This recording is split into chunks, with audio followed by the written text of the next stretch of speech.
Hey, what's going on, everybody? Welcome back to Ctrl for C, the Speedcast. I am your co-host, Ike Isaacs, and today I am joined by the incel lord himself, the neat king, Salsa Shark.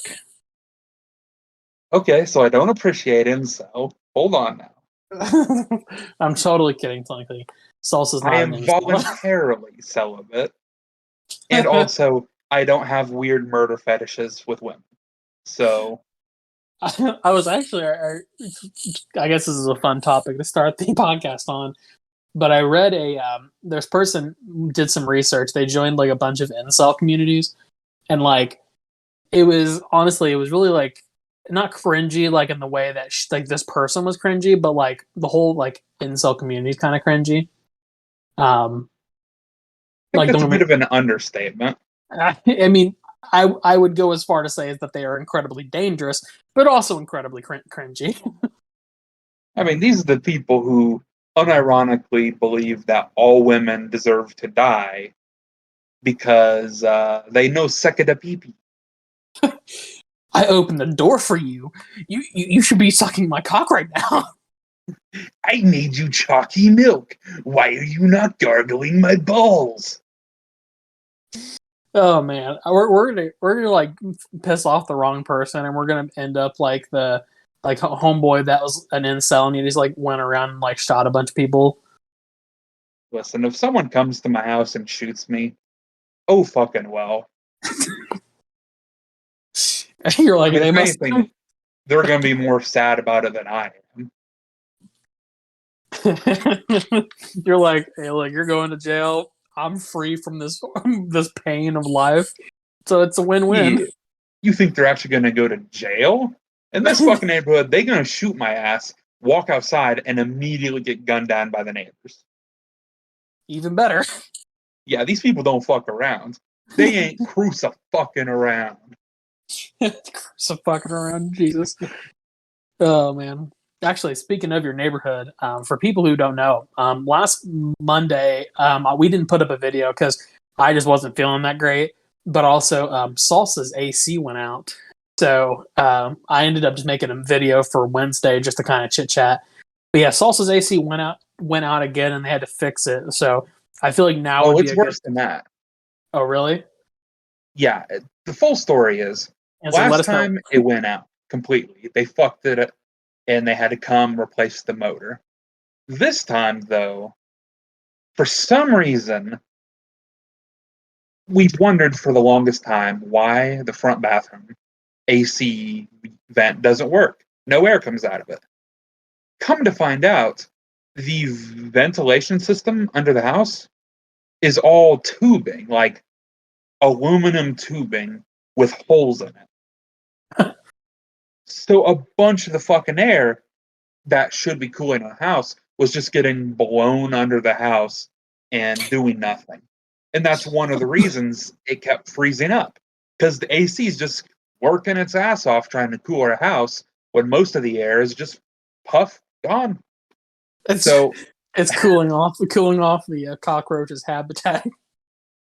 cooling off the cat carcass that was rotting under our house.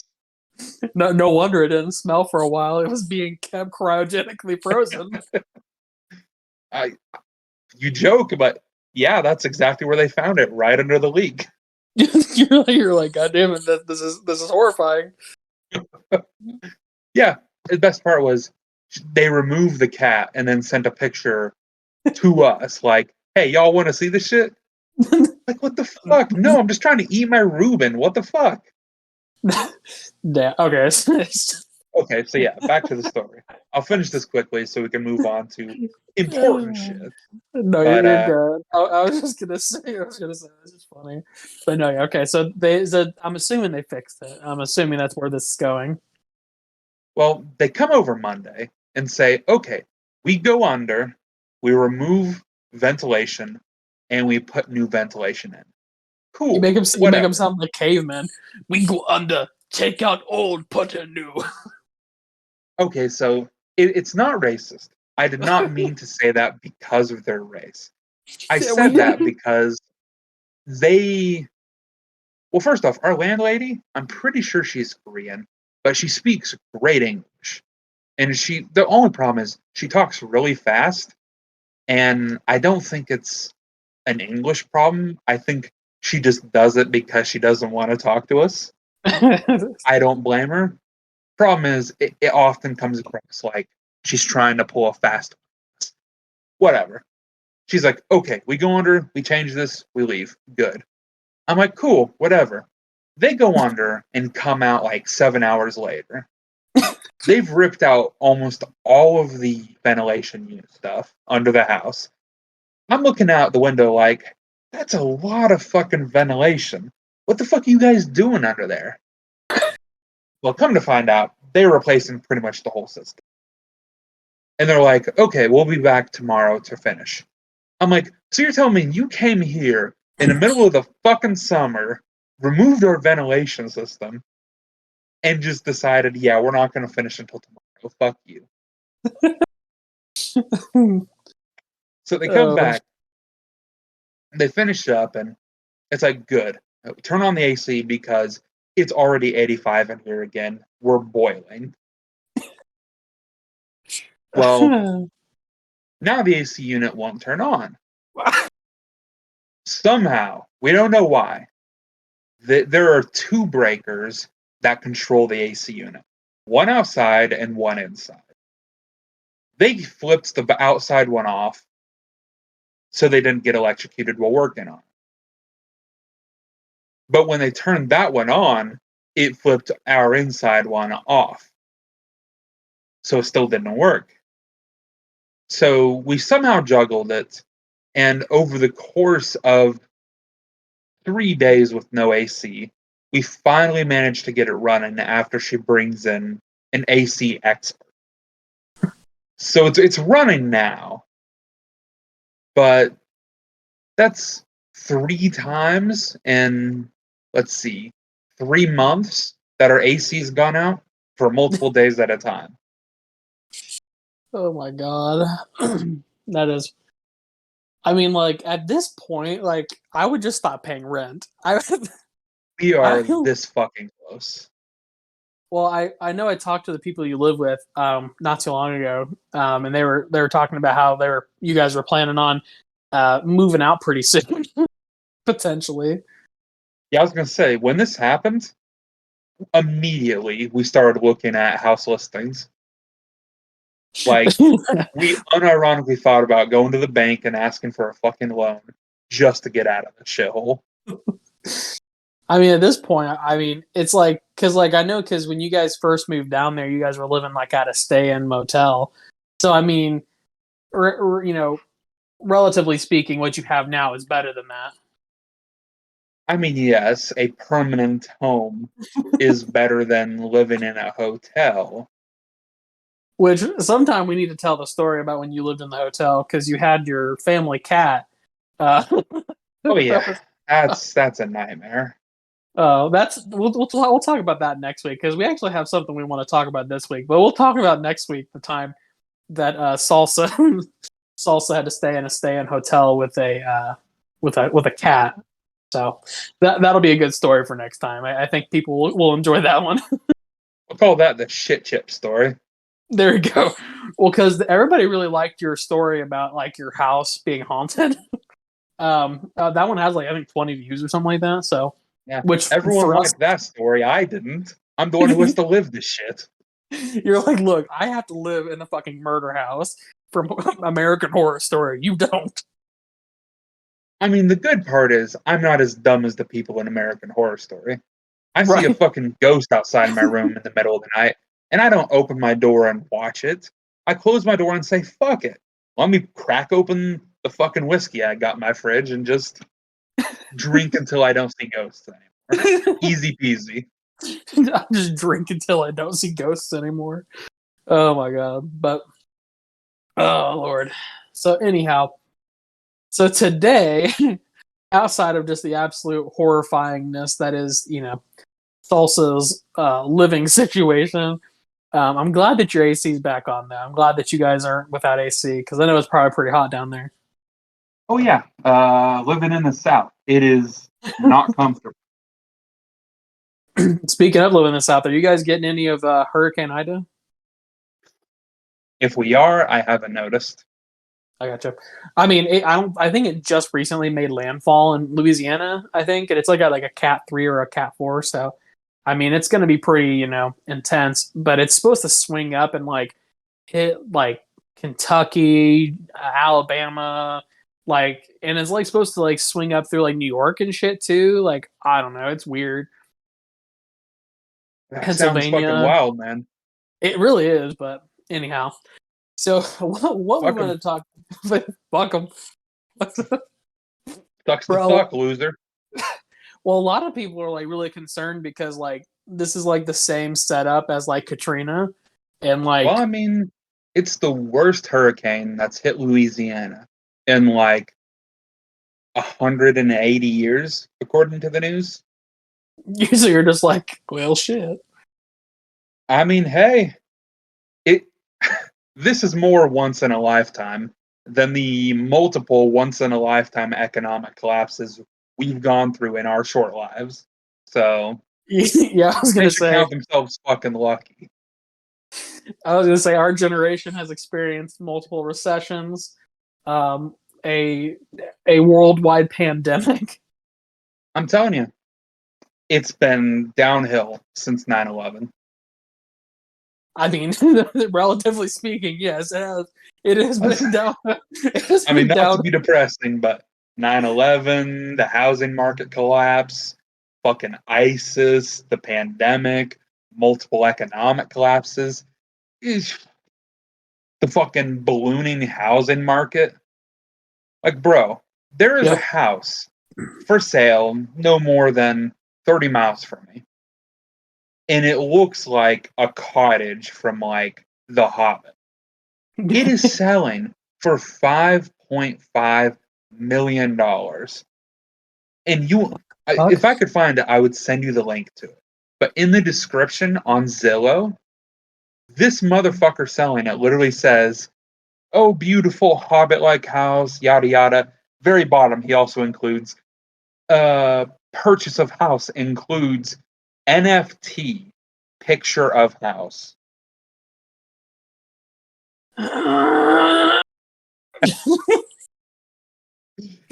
I, the That makes me angry, like irrationally angry. I hate NFTs. I think they're the stupidest shit that I've ever seen in my life.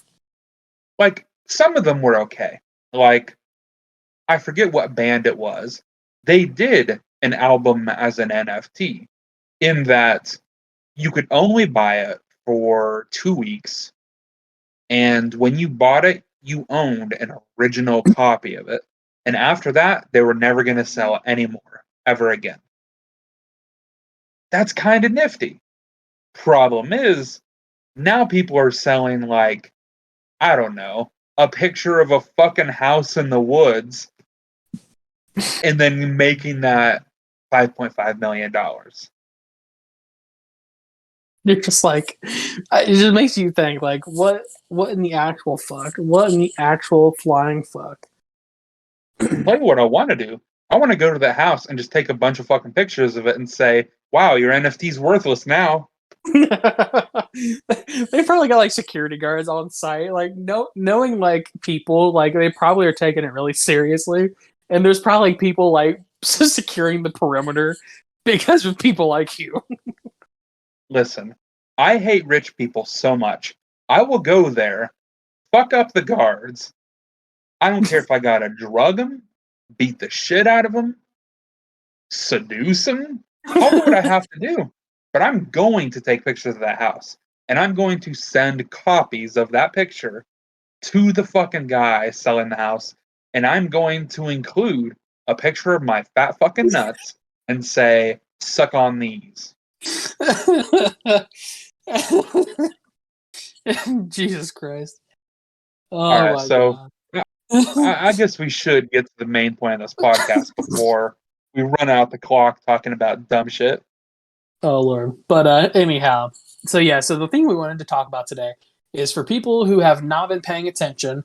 Which, if you haven't been paying attention, that just sucks to suck. But obviously, for people who don't know, Resident Evil, Welcome to Raccoon City, the remake and reboot of the Resident Evil film franchise is slated to release in November of this year. So that means Hold on now. It's not a reboot of the films. What? Yeah, I mean, what? Well, it's not a reboot of the films. It's a reboot of the franchise. Because Well, what it is if you, what's his name? Johannes Robert, the one who's doing the movie, he not only released those 3 pictures that you showed, but he also did an interview with IGN. And don't get me wrong, fuck IGN. They're so bad at their jobs that literally in one of their questions during the interview, they referred to Leon as Leo. But some of the questions are pretty good. And one of the things they keep talking about is, how does this compare to the original movies? And every time Johannes Robert is like, shut your fucking mouth. This is not even comparable to the first movies. It's not a reboot. It's not a remake. This is its own distinct entity. And basically just tells them to fuck off, stop bringing up the old movies. But yeah, continue. Which is fair, I guess, to clarify, so that Salsa doesn't string me up for treason. What I was referencing is that Johann Roberts is basically taking the series and he's giving it new life, because the old movies are, I mean, me and Salsa go back and forth on this a lot, but the old movies are the old movies. Some like them, some hate them, but these are supposed to be a true to life remake of the series. And I also heard that initial test screeners loved the movie so much that the company who produced it, the production house, which I think was Blumhouse actually, has already greenlit him for another film, is what I heard. It would be a smart move. Yeah. But one thing I was going to mention is that the best way Johannes Robert describes this is he's not trying to revitalize the franchise or reinvigorate it. What he's doing is he's taking everything that, like for example, with the old movies, they're not horror thrillers, they're sci-fi horror, because those movies Right. focus very heavily on science fiction. It's all bright, there's brightly lit labs and crazy shit. Whereas he believes that his movie is a classic. How do you put it? Well, for one, he said this movie is directly inspired in its techniques by movies like The Exorcist. Yeah. What's the creature? Where it's like the Antarctic base. The Oh, Thing. That's the it. thing. Yeah. Um, the one where the guy go crazy in the hotel. The Shining. Yeah. It's less about zombies as an entity as in mass. Because in old movies, it's literally, here, look at a crowd of zombies. They all look dangerous, but they're indistinct. None of them Right. really stand out. Whereas these movies are focusing more on every zombie is a character. They're a creature. You need to be fearful. And you need to understand that they're not just an enemy, they are a 3-dimensional entity in and of themselves. And I like that Right. because, like you saw in the picture, we're going to see for the first time in film easily one of the scariest creatures and the most haunting from the early games. Well, Lisa before. Trap. Well, and here's the thing too: is she's not even in the original Resident Evil. She was introduced in the remake. Um, Oh yeah, and that's the but thing. He said well, that yeah.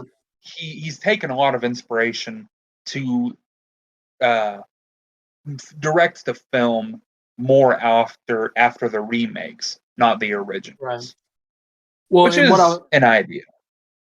Well, and what I was going to say is that arguably Lisa Trevor is a much better presence in the new game than whatever we had in the other games. Because for people who don't know, Resident Evil 1 was made like in what, 97, I think. And then like the remake was made like in 2002 or 3 or some shit. I mean, I'd have to Google that. I think the old one might be older than that even. Let me pull up the Wikipedia. Yep, March 22nd, 1996. I was close. I said 97. Yeah, that shit's old as fuck. And it's crazy to think that predates me. It does. It does. It doesn't And yet predate I me though. grew up playing it. Ain't that But so wild? then it is. But I was right though. Resident Evil remake was 2002. But for people who've never played the remake, honestly, Lisa Trevor was probably one of the best parts of the remake, in my opinion. Like I don't know, there is she just like the moans that she makes, like the screams and everything else, just Oh, makes the yeah. entire thing eerie. And like that's what I'm excited for, is because her character provides like a presence. But also for people who don't know, this is what I was going to say earlier before we get too far ahead of ourselves. I'm going to attach the Bloody Disgusting article that I found that talks about this because, like you said, fuck IGN. BloodyDisgusting.com did like an interview. Well, they basically took the IGN interview and then like compiled that into like the best hits. But I'd rather support them than IGN. So, man. But the pictures they provided us, that was what I wanted to kind of talk about. I don't know if Salsa's looking at the first picture, but you at home, if you click the link in the description, and you can actually pull up the pictures that I'm looking at. But there's a picture, and this is what interests me because it was talking about who's in the picture, and it's Albert Wesker, Brad Vickers, Jill Valentine, and Chris Redfield. First and foremost, Robbie Amell as Chris Redfield looks actually pretty good. Yeah, that's a spot on casting. Dude is, I will say, he's a little too muscular, but I think it's a more realistic depiction because Right. the remake did kind of make him look scrawny little boy. I will The other, say, go ahead. I'll give my quick thoughts and then hand it back over to you. But I like Chris. He looks pretty accurate. Mm-hmm. Jill, I'm not too psyched about the tank top, but I still think that's a pretty decent Jill. Yeah. Wesker, it's bold that they would go with buzz cut over slicked hair, but I'll take it. One thing I like most about this image is, for one, the weaponry spot on. MP5 with the flashlight attachments.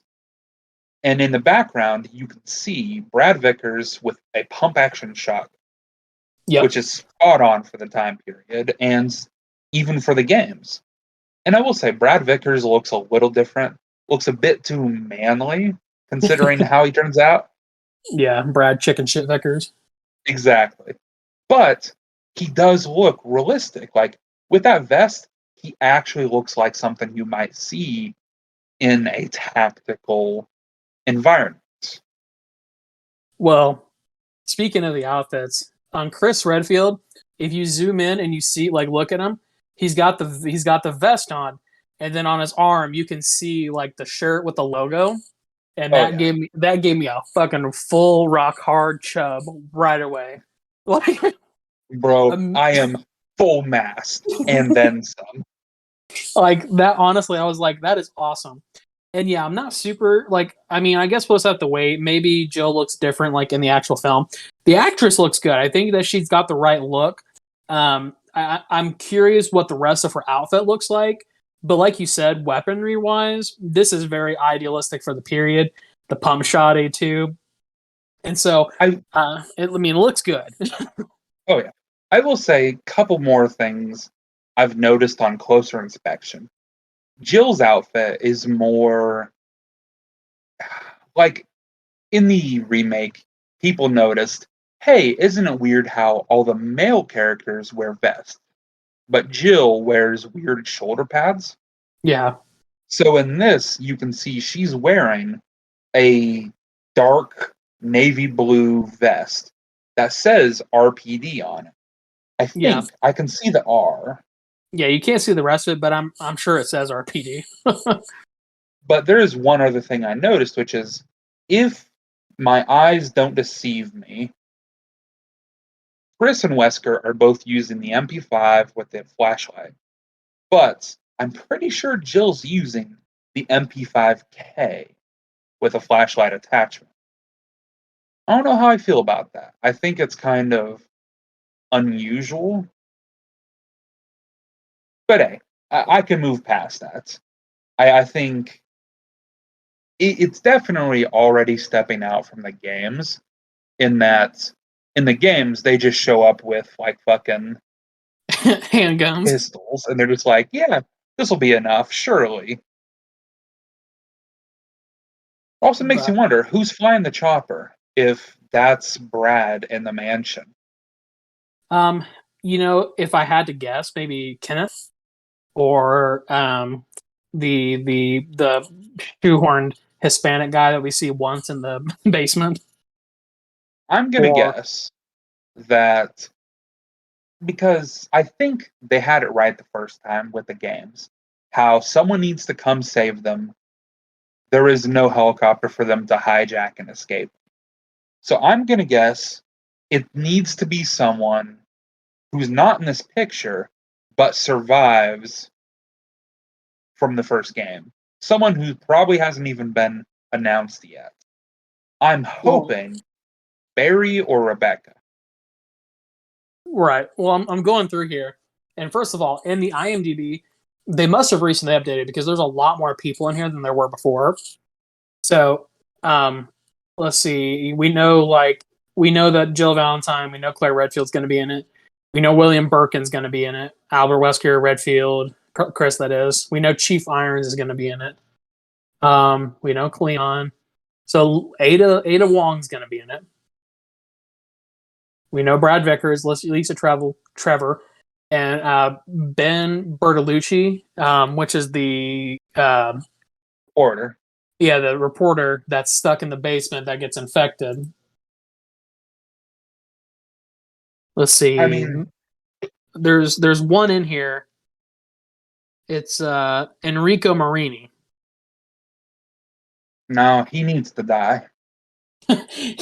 so that's what I was going to say. There may have been someone who isn't announced yet. That's what I'm thinking. Because we're looking at 4 members of Alpha Team. We're missing at least Barry. Right. I hope both Rebecca and Barry make the final cut. I don't care if what they have to do to shoehorn them in. But I love Barry. He is one of the best Resident Evil characters. He really is. I mean, and like the Barry that we got in the other series, like I feel like the guy looked pretty cool as Barry, but I don't know. It definitely seemed kind of out of place in a way. But I mean, we won't talk about that too much. But I do hope that they bring somebody in to play Barry because I feel like Barry is I feel like he's a fan favorite. I mean, he has a lot of cool lines that we could fit into the series somehow. You were Cool almost a lines, Jill. you say? You were almost the Jill sandwich. Come on, that's the coolest line ever. Classic. I will say, if you look at the picture, you can see that they're in the main hall. Behind them is the Right. door. And it doesn't look weird that Brad and Wesker are aiming to the left, but Jill and Chris are aiming straight forward. Why is there no one aiming to the right? I Right. So that think, means there might be yeah, more in there's that more picture. people in the picture. That's not a bad little thought. I'm hoping. I'll withhold my reservations, but continue. No, you're okay. I was going to say the other picture is of Leon and Claire. Now Claire is played by Kaya Scodelario, who That's a name. is, I feel like, I think I'm thinking about somebody different. But yeah, so Kaya Scodelario, I think she looks good in that picture. Like the makeup, or not the makeup, the get up looks good. Looks like she's wearing like a type of boot, black jeans, and then the iconic red jacket. Well, she's definitely wearing her biker kit. Those Right. are motorcycle boots, leather jacket. I think I don't see gloves, but that's okay. I will say though, my problem with this picture is it kind of looks like a cosplay photo shoot. Like just the lighting for some reason. It looks like these two found a weird like decrepit corner somewhere and we're like, oh cool, let's put on our costumes and do a quick photo shoot. So hopefully that's not the case. But I mean they don't look too bad. Like you said, the lighting's a little weird, but these are just still images, so it's Oh yeah. possible that these are just taken and just for the purpose of publicity. Um, but she's wielding a shotgun, a pump shotty, and Looks then looks like it doesn't have a stock. So yeah. that's pretty accurate to the games. Now the other fella, I should say, not folk, but the other fella, of course, is Leon S. Kennedy, played by Avon. I don't want to mispronounce his name, but it's either Jogia or Yogia, maybe. But I feel like he looks pretty good. I feel like the hair is pretty on point for the most part. The getup itself is nice. Obviously, it's not bright blue like it is in the game because it's kind of ridiculous. I definitely think it's a good mix of a more realistic police uniform, but they still put in the gray undershirt sleeves to kind of throw back to the original, Right. which good idea. I think it'll make them look more recognizable. I will say though, if you zoom in real close, I'm pretty sure that pistol he's using is a 1911 type Yeah. pistol. It's very thin. Not the Matilda. It, I don't know. Maybe it could be, but and I doubt it. I'll say I doubt for one that they could even get their hands on an original.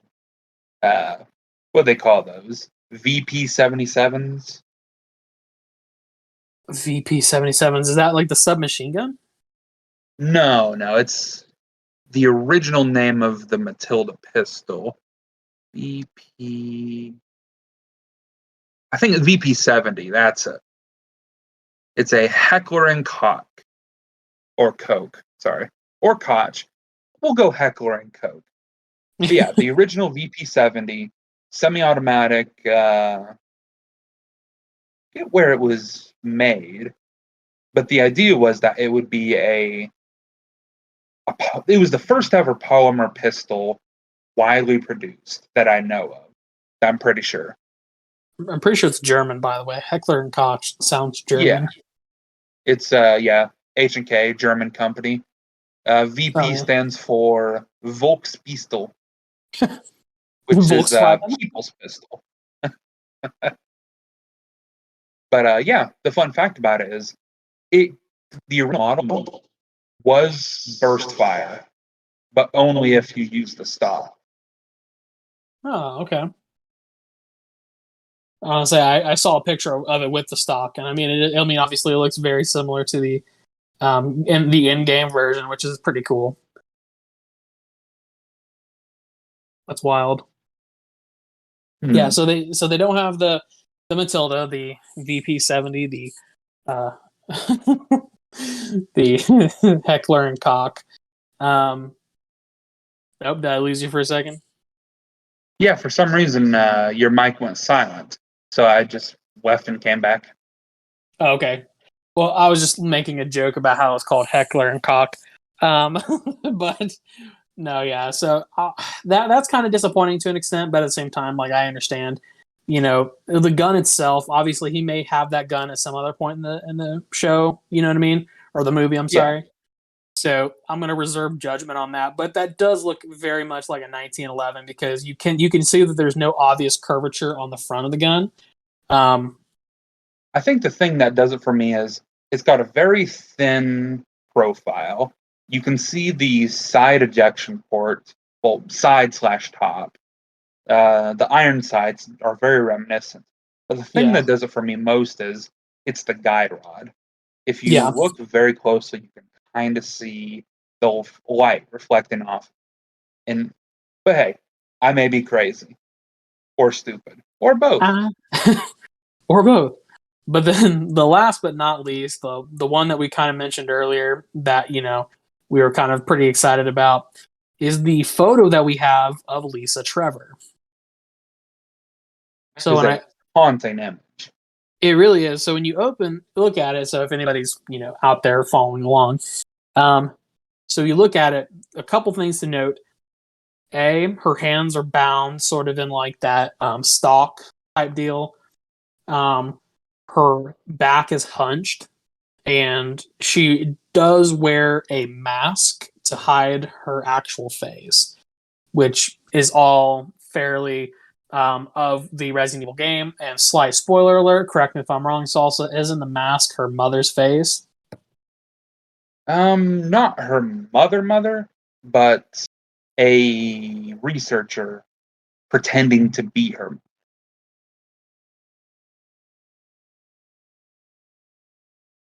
If I'm not mistaken, she was doing whatever monsters do, crying for her mother. So the researchers sent in a woman to pretend to be her mother, which she saw through immediately and said, "Oh, guess what? Your face, mine." So yeah, classic Resident Evil hijinks. The fact that it's a very true to life interpretation of Lisa Trevor. They've got all the details pretty spot on. And I gotta say, my favorite thing about this picture is it doesn't look CGI. No, it's practical effects. And don't get me wrong, there will be some CGI in the movies, Of according course. to the director, but a lot of it really is just practical effects. It just, the way the light shines off of her. Oof, that is just And spooky. it really is. And like I think they're trying to go for this, but she just looks so inhuman. Like just scarily inhuman. Yeah. Look at her fingers. I know they look all fucked up and broken, but like that just oh my god, that just looks so good. I will say, in the interview about the movie, one thing Johannes Robert discussed that he put it into words, something that I've been trying to say for the longest time, but I couldn't get across. And that is that with the Mila Jovovich movies, it's not really Resident Evil. It focuses on Alice. She's the main character. Everyone else in the movie who's from the games, they didn't put effort into them. They don't have the personality. They're just people in cosplay, basically, who show up to give fan service, essentially. And don't get me wrong, it can work. But Johannes Robert explains it like this, that it's one of the reasons why some of these characters in his movie don't look like the characters from the game. Like Leon looks nothing like he did in the games. Right. But according to Johannes Roberts, when he came in and did his reading for the character, he's got the personality down pat. The kind of humorous yet wary character who, and one good thing is, according to what he said, Johannes Robert, about the movie, they're going with Leon's original backstory, which is that he's showing up for his work day, his first day at work, hungover from the night before, which is a really funny tidbit, but I think is going to go a long way to make this movie even better. Yeah, for real. That's So you can hilarious. have a hungover cop on his first day, nervous as hell, dealing with zombies. And I mean, if Johannes Robert said Avon pulled that off in his reading, I trust him. I'll give him the benefit of the doubt for now. Yeah, absolutely. And that's kind of what I'm looking forward to. I mean, you got to think like they're kind of going, like you said, with the more original take to it.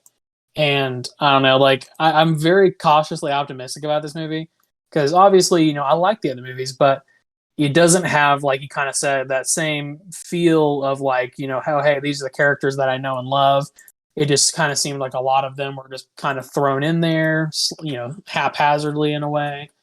So, Barry, perfect example.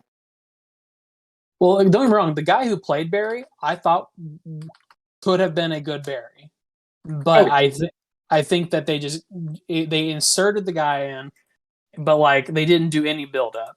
It was just boom, here you go. yeah, there's like, all right, so we expect you, as the viewer, to believe Barry Burton survived the end of the world and is for some reason now working with these good guys to take down bad guys in Antarctica. And it's like, And sure, you're I guess. And then boom, he's gone. right. As soon as he's there, he's gone. Inconsequential. And that But that was my main issue with them, is because it just, I don't know. It irks me a little bit because you sit there and you're just like, oh, okay, well, I got to see him for a minute. exactly. It's like Leon, too. They had a Yeah, guy who looked pretty good as Leon. yeah. But what did he do in the movie other than have like 2 scenes? He was in like the movie for a good portion of it, but I mean, honestly, it was one of those things where he just was kind of a sideline character to like whatever else was going on. He was just kind of there. Like he was there for, I mean, he was there for a good chunk of the movie. And when I say a good chunk of the movie, I mean after like the first 30 minutes, he is in the rest of the movie. And he is like a pretty key part of it. But big but here, they oftentimes will take away from what's going on in an attempt to give the spotlight to Mila Jovovich because she's the Oh, star yeah. of the show. And that's one thing I'm glad that they're not going to do with this movie is there's not going to be one main character who gets all the screen time. It's everyone, Chris, Jill, I'm sure Brad will get some decent screen time, Leon, Claire. And it's like I said before, Johannes Robert said that he wants this movie to be less like the old ones, where it's like, oh, here's a single zombie, but it's inconsequential because I can kill it, no problem. Flying judo kick, done. Instead, it's going to be more like, uh, here's a zombie, but it's going to be gritty close-up shots of decaying, decrepit flesh, disgusting, and it's going to have real impact. Right. Which I'm excited for is the first zombie. Oh, yeah. Hopefully that first zombie, like the first one, because the first zombie in Resident Evil 1 and the remake is iconic. So if they can give us a good interpretation of that, the movie will be set for me.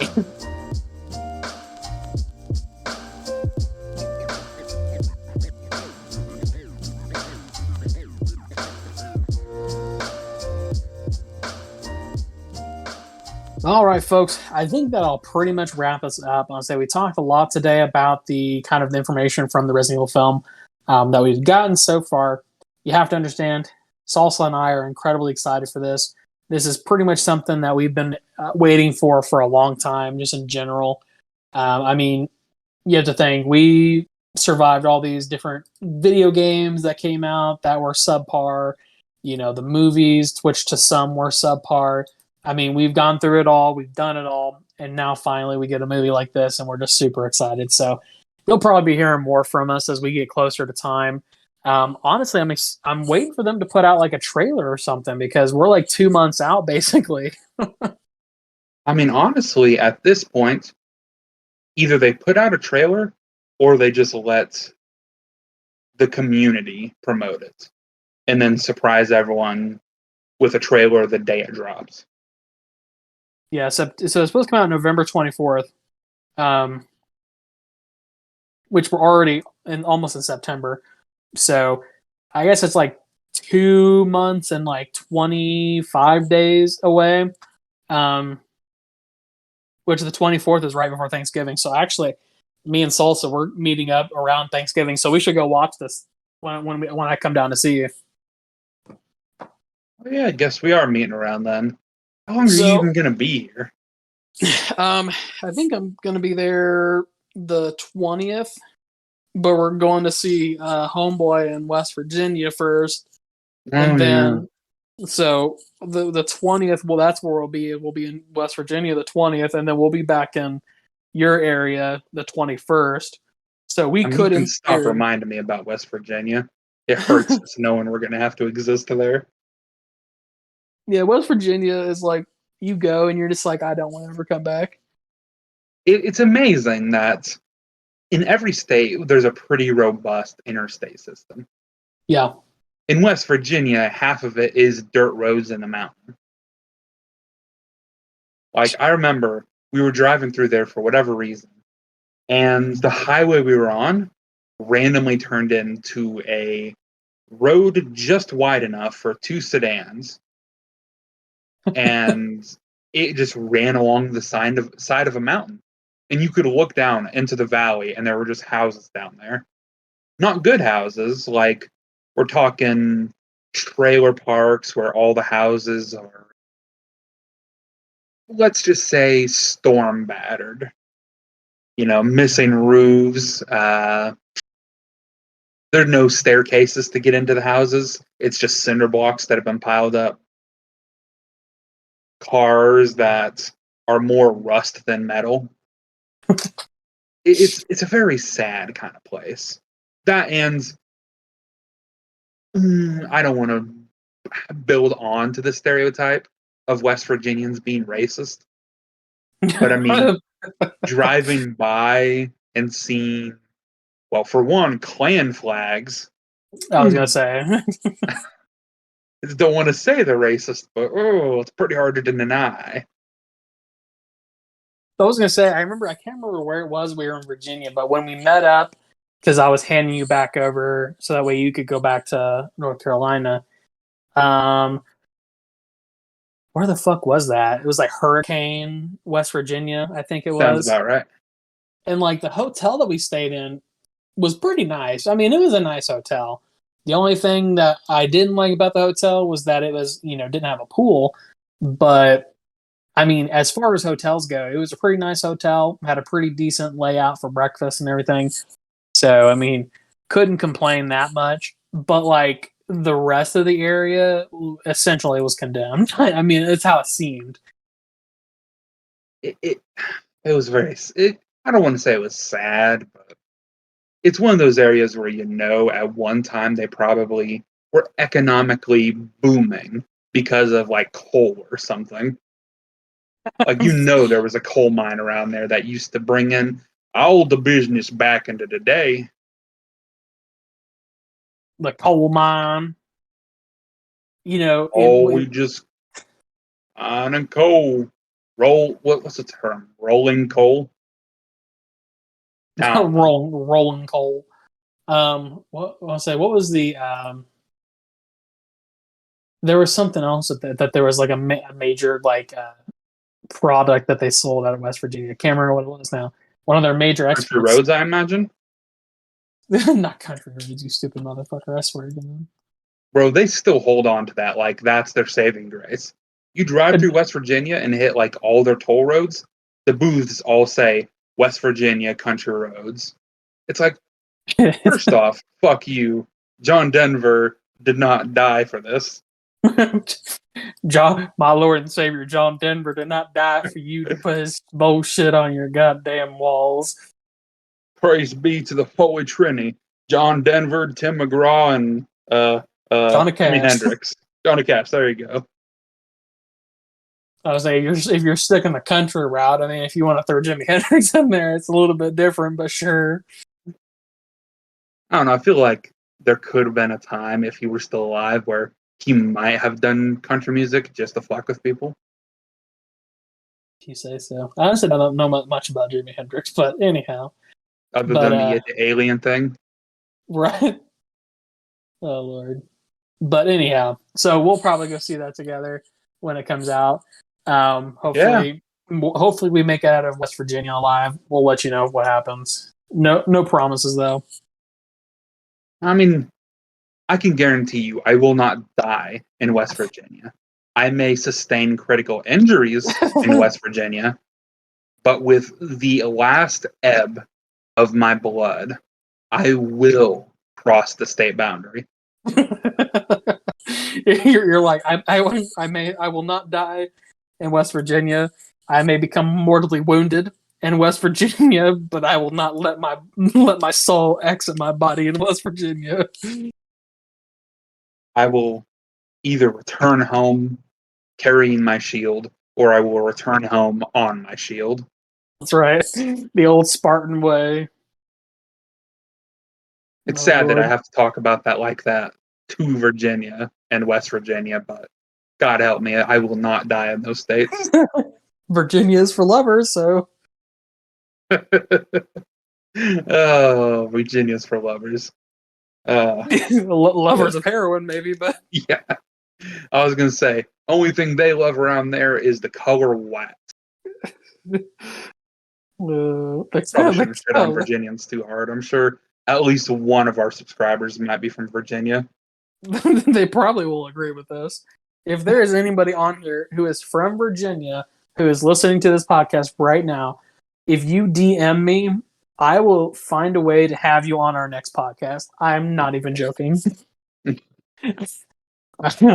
Listen, it's just going to be us asking questions about what it's like to live there. And yes, it may be insulting and derogatory, but free publicity, man. Yeah, absolutely. So if there's anybody at this time listening to this podcast who is from Virginia, let me know. Or if it have ever lived in Virginia for a significant amount of time. Now, I need to clarify. If you lived there when you were like 2 years old, that doesn't count because you don't remember jack shit about Virginia. Yeah, you were too young to remember the Klan rallies your parents took you to. we need you to remember the burning crosses in people's front yards. If you can't at least name the current Grand Wizard or the Grand Wizard when you were a kid of Virginia, don't want you on the podcast. Simple as. So simple as. But anyhow, I'm not even joking though. If somebody out there is listening who lived in Virginia for a significant period of time and you want to come on the podcast, legitimately, just DM me on Twitter. It's at Pint Size Beast or at Geek_Stew or at Salsa Shark Jr. Just DM one of us and we'll get you on the show the next time that we record. Not even fucking joking around.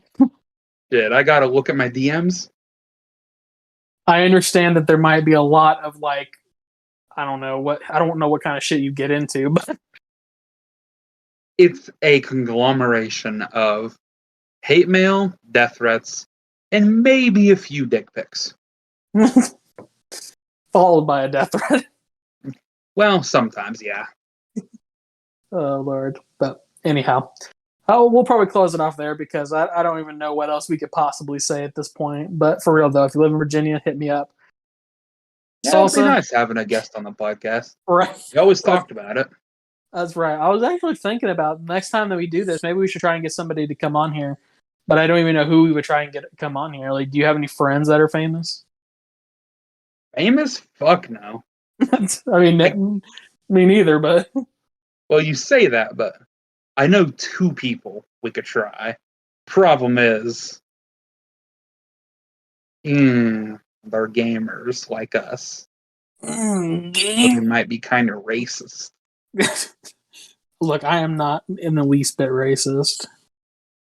I'm not racist. I'm a race realist.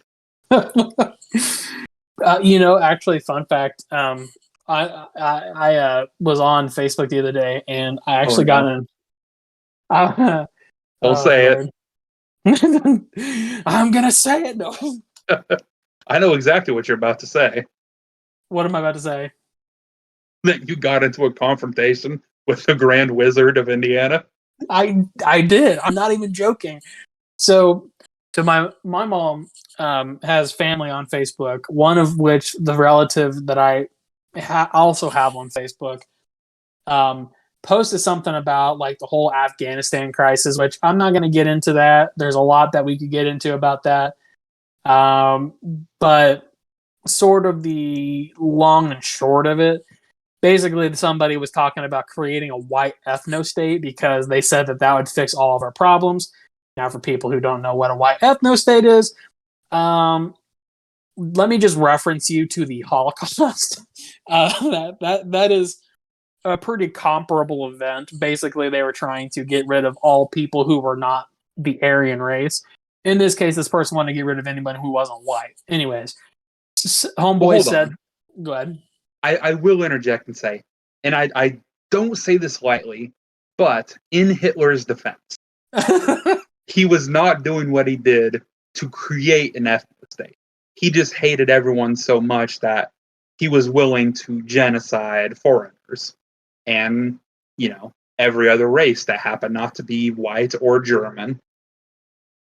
But ultimately, the end result of what Hitler was an ethno-state. So, but I guess in this case, dude just did the more racist version of an ethno-state. Right. Just hated people so much because of things they couldn't control. He's just like, ethno-state. But exactly. But anyhow, so this person was basically saying, I want to make a white ethno-state. And I was like, you're joking, right? And I legitimately said to myself, like, am I just mistaken? Like, I think I'm mistaken. I don't think that means what I think it means. And boy, oh boy, was I fucking wrong. It meant exactly what I thought it meant. You're just sitting there like, please just be talking about, like, I don't know, ethno-state as in, like, our state gets another ethnic expo or something. I don't know. I was like praying. I was praying to whatever God was listening that was not what it meant, but it was. And so I then had to go on there because I was like, "You're joking, right?" And essentially what I said to him was, the last time somebody tried this, they killed 6 million Jews, approximately 6 million Jews, because realistically it could have been more. I was like, they killed a bunch of United States military members, as well as people in my family, as well as hundreds and thousands of other people's families, and they lost. We dropped the fucking sun on their comrades over in Japan twice. So yeah, I literally was just like reminding him of what had happened in history. And then he says to my mom, "White is right, bitch." And I'm like, okay. And I literally say, be careful who you're calling bitch, you inbred Neanderthal. I understand that you don't have two brain cells to rub together in that smooth brain of yours, but just remember that your actions do have consequences. You may have freedom of speech, but not freedom of consequences. So, yeah. Okay, a couple things. I will say, technically the Holocaust wasn't the last attempted ethno-state. There have been multiple since then, usually in, I can't remember what countries tried it. I know what you're going to say, because there was one. Apartheid tried.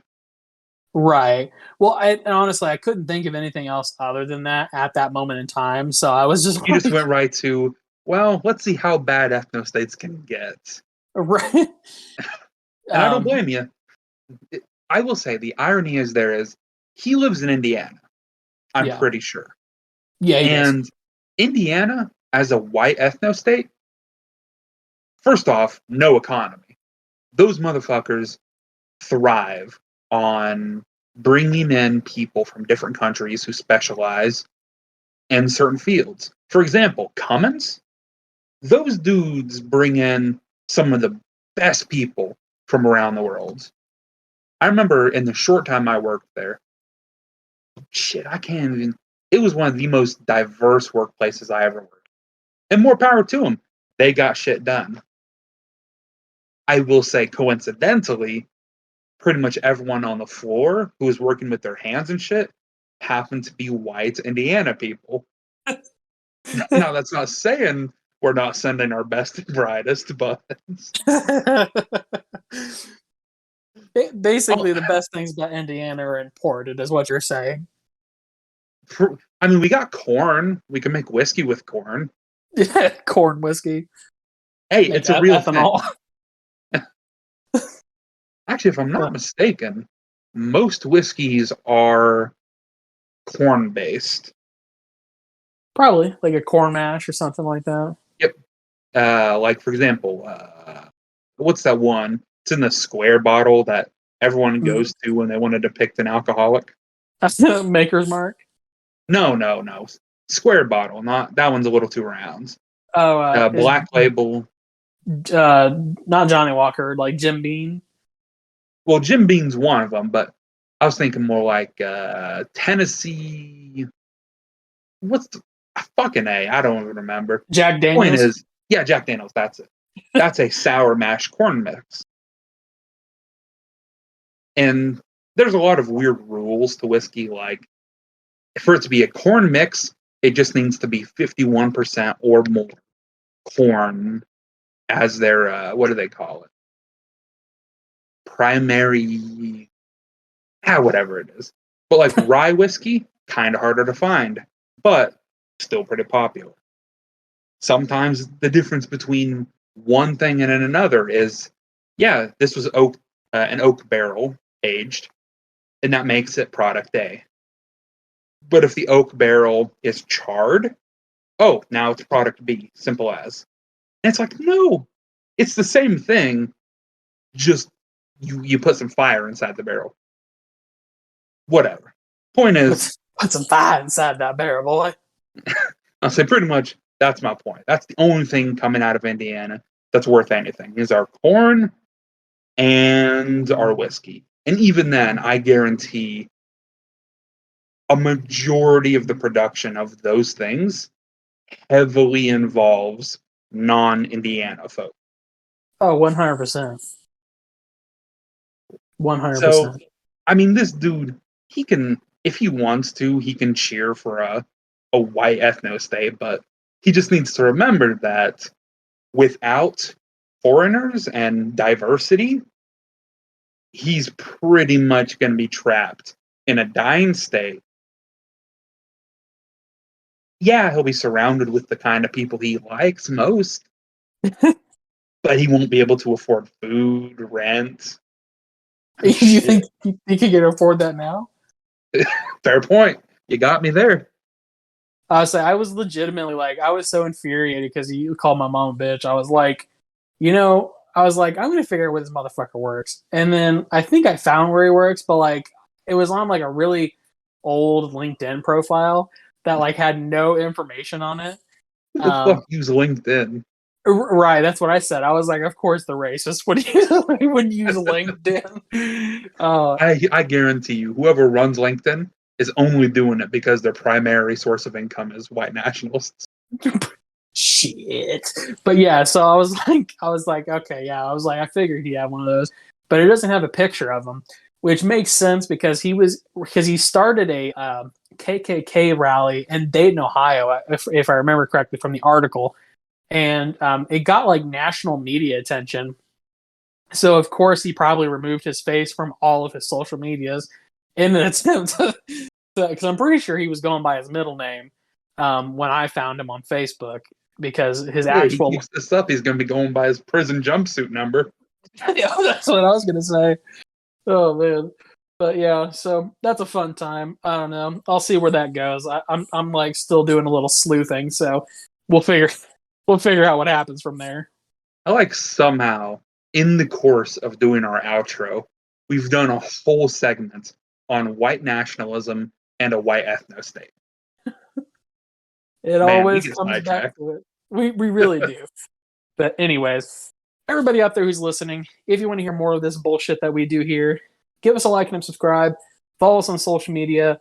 Comment down below anything you want to know about us. I think me and Salsa, for our 100 subscribers video, I want to try and do like a kind of like a Q&A session with me and Salsa. I have actually a pretty cool infographic that has like some general facts about us that I feel like we can go over.